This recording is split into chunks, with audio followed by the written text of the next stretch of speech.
दोस्तों, क्या आपने कभी ऐसी जगह के बारे में सुना है जहाँ इंसानों का नहीं बल्कि सांपों का राज चलता है? अगर नहीं, तो मैं आपको एक ऐसी जगह के बारे में बताने जा रही हूँ जहाँ जाना खतरों से खाली नहीं है। इस जगह पर इतने सांप रहते हैं कि अगर कोई इंसान गलती से भी चला जाए तो उसे जिंदा वापस आने की कल्पना भी नहीं की जा सकती।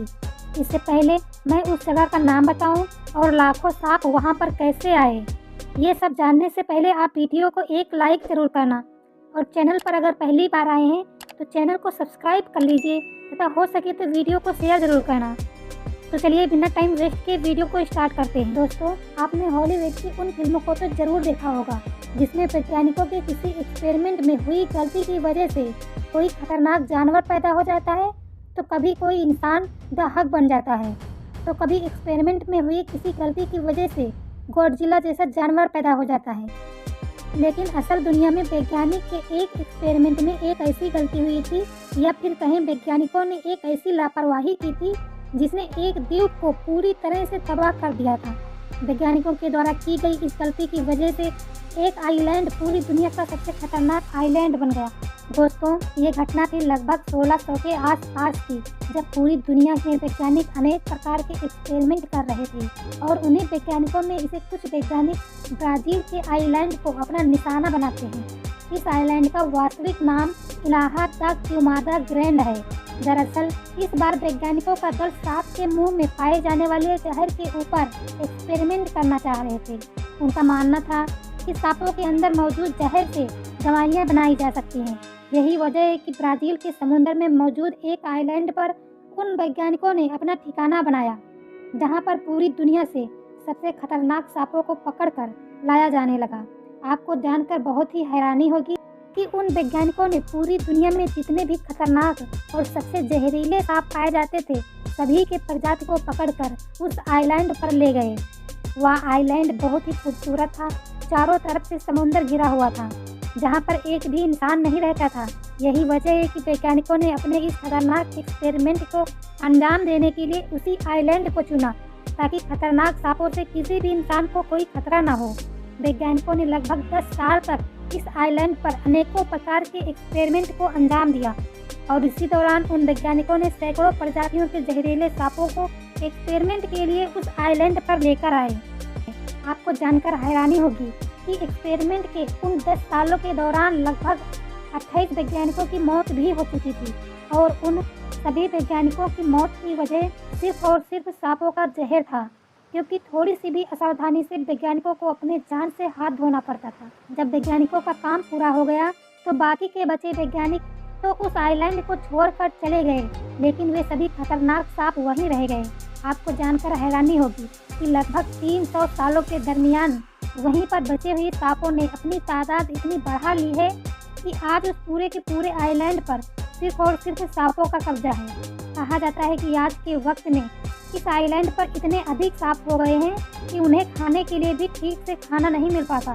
दोस्तों, अब आपके मन में ये सवाल भी चल रहा होगा कि आखिरकार उन वैज्ञानिकों को सांपों के जहर के ऊपर एक्सपेरिमेंट करने की ज़रूरत क्यों पड़ी थी, क्यों मौत के मुंह में हाथ डाला। दरअसल सांपों के जहर के ऊपर ये सभी वैज्ञानिक एक्सपेरिमेंट इसलिए कर रहे थे क्योंकि प्राचीन काल से चीन के कुछ वैज्ञानिक सांपों के जहर से दवाइयाँ बनाने का दावा करते हैं और सांपों के जहर से बनी दवाइयों की डिमांड बहुत ही ज़्यादा है।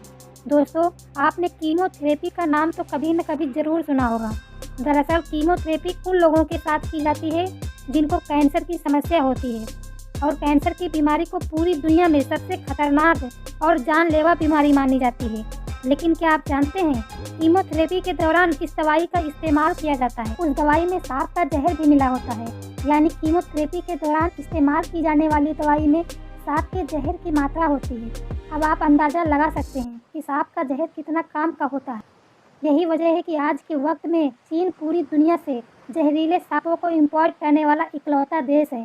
चीन में बहुत सारी ऐसी दवा की कंपनियां हैं जहां पर जहरीले सांपों को ऊंचे ऊंचे दामों में खरीदा जाता है और उस वक्त पूरी दुनिया भर के वैज्ञानिक इसी बात के ऊपर शोध करना चाहते थे कि आखिर सांपों के जहर में ऐसी कौन सी बात है जिसकी वजह से ब्राज़ील के बाहर मौजूद एक द्वीप आज मौत का अड्डा बन गया। जैसे किसी देश में एक राष्ट्रपति होता है और एक प्रधानमंत्री होता है, ठीक उसी तरह जब आप ब्राज़ील के पास मौजूद खुद उस आइलैंड पर जाते हैं तो वहाँ का प्रधानमंत्री, राष्ट्रपति, जनता, वकील और पुलिस सब कुछ उन सांपों में मिलेगा। दोस्तों, जब वैज्ञानिकों ने द्वीप को खतरनाक बनाकर छोड़ दिया तब उस आइलैंड पर एक लाइट हाउस को बनाया गया। दरअसल वो लाइट हाउस समुद्र के बीचों बीच था।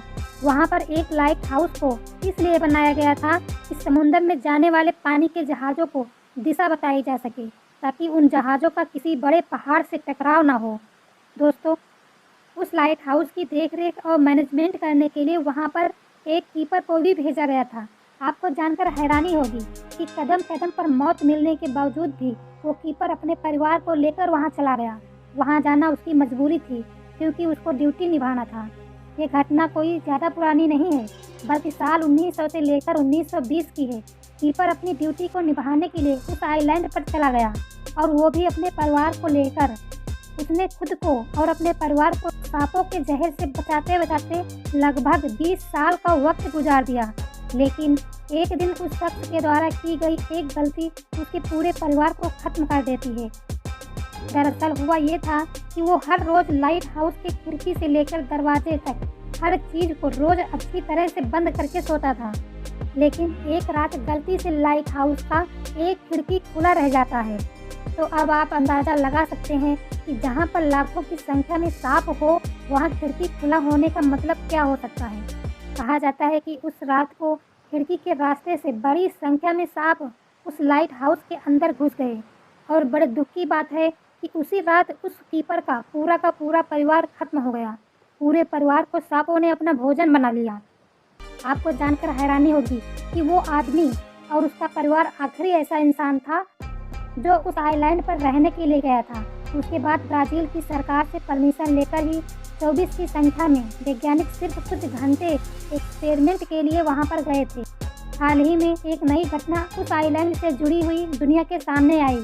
हुआ ये कि समुद्र में मछली पकड़ने वाला एक मछुआरा गलती से जब उस आइलैंड के पास चला जाता है, तब उसे आइलैंड के किनारे पर कुछ केले के पेड़ दिखाई दिए, और जिनमें केले बहुत लगे हुए थे। मछुआरे ने सोचा क्यों ना कुछ केलों को काट कर अपने साथ लेते जाएं। वो मछुआरा बेचारा केले के लालच में उस आइलैंड पर निकल गया। कहा जाता है कि जैसे ही वो मछुआरा केला काटने के लिए उसे पकड़ता है, ठीक उसी वक्त उसके हाथ पर एक जहरीले सांप ने उस पर हमला कर दिया। मछुआरे के साथियों ने उसे तुरंत वहां से लेकर भागने की कोशिश की, लेकिन किनारे पर आने से पहले ही मछुआरे ने सांप के जहर की वजह से दम तोड़ दिया। दोस्तों, हाल ही में हुई वैज्ञानिक रिपोर्ट के मुताबिक ब्राज़ील के समुद्र में मौजूद इस आइलैंड पर सांपों की संख्या इतनी ज़्यादा बढ़ गई है कि अब वहां सांपों को खाने के लिए कोई भोजन भी नहीं मिल पा रहा, क्योंकि उस आइलैंड की ज़मीन पर जितने भी दूसरे छोटे और बड़े जानवर रहते थे, उनको सांपों ने अपना भोजन बना लिया। अब इस आइलैंड की ज़मीन पर कोई भी दूसरा जानवर बचा ही नहीं है। यही वजह है कि अब आइलैंड पर मौजूद सांपों की कुछ प्रजाति भी दूसरे प्रजाति के सांपों को अपना भोजन बना रही है। पर बाकी के दूसरे सांप जो ऐसा काम नहीं कर सकते, वो पेड़ों पर बैठकर पक्षियों के आने का इंतजार करते हैं। पक्षियों में भी उस आइलैंड पर मौजूद सांपों के प्रति इतना खौफ बढ़ गया है कि पक्षी भी अब इस आइलैंड के पास जाने से कतराते हैं। बिल्कुल वैसा ही जैसे पृथ्वी पर इंसानों की संख्या दिन प्रतिदिन बढ़ती जा रही है, संसाधन कम होते जा रहे हैं। कुछ वैज्ञानिकों की रिपोर्ट तो बताती है कि इस आइलैंड पर जितनी क्षमता थी, सांप उससे कई गुना ज़्यादा बढ़ गए। अगर हालात काबू में नहीं किए गए तो आने वाले कुछ दशक में वहाँ पर सारे सांप हमेशा के लिए खत्म हो जाएंगे, और इन्हें खत्म करने वाला कोई और नहीं बल्कि वहाँ के मौजूद दूसरी प्रजाति के सांप ही होंगे। और दूसरा सबसे बड़ा कारण होगा भुखमरी। जी हाँ, आपने बिल्कुल सही सुना, वही भुखमरी जिसका सामना पृथ्वी पर रहने वाले इंसानों का समूह कर रहा है। शायद आपको मालूम नहीं कि हर रोज सिर्फ भूख की वजह से पूरी दुनिया में सैकड़ों लोगों की मौत हो जाती है। तो दोस्तों, अगर आपको ये जानकारी पसंद आई हो तो वीडियो को अभी लाइक कर दीजिए, और चैनल को अगर सब्सक्राइब नहीं किया है तो चैनल को सब्सक्राइब भी कर लीजिए। और आपकी इस वीडियो के बारे में क्या राय है, कमेंट में ज़रूर बताइएगा। वीडियो को अंत तक देखने के लिए बहुत बहुत धन्यवाद।